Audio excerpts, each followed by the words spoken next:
Okay, my name is Glen Gore, and I've lived here in Springfield for 31 years, and there are several very important issues on the August 7th ballot here in Springfield. The one that concerns me the most is issue number 3, where it talks about getting more signatures in order to bring a petition to possibly change something that has to do with the city charter. In the past, they've taken the number of voters that voted in the last major election, which would probably, if you took, I think it's 10%, it'd come out to maybe 2,000 signatures you'd need for your petition. If it changes, if you were to vote yes on that new item on the ballot, you would probably have to come up with 8,000 or more signatures. And I've gone door to door, and I've gone places trying to get people to cooperate or get signatures, and it's a hard job. And there's important issues that come up every day. The local citizens need to be able to bring something before the city council, and that would pretty well squelch that from happening.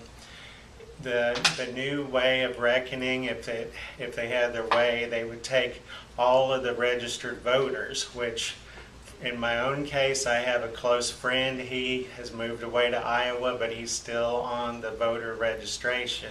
He lives in the same house where his sister originally lived there, and she owned the house. She's also a registered voter, but neither one of them live in Springfield. They both live in Iowa.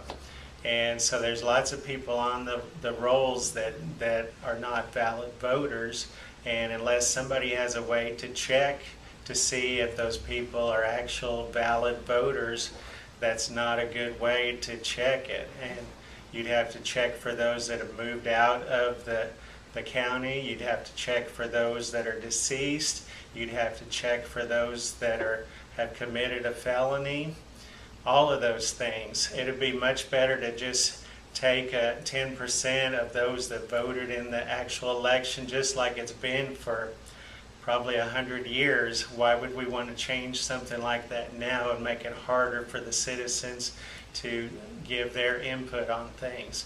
And I think it's just the city is upset because people have brought different issues forward, which that's good that people are taking an interest in the city and the city government, and we shouldn't stop that. We need to encourage it. Hi, my name is Janice Ellison, and I'm with the Citizen Rights Coalition.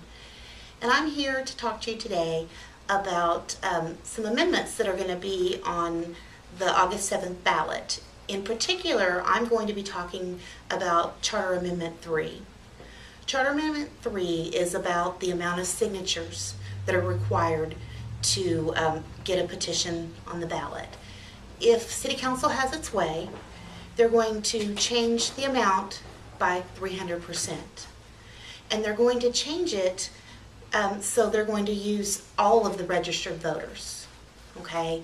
Now, why that makes a difference is because all the registered voters includes people who've moved out of the Springfield area and never been taken off the voter registration, and people who are dead.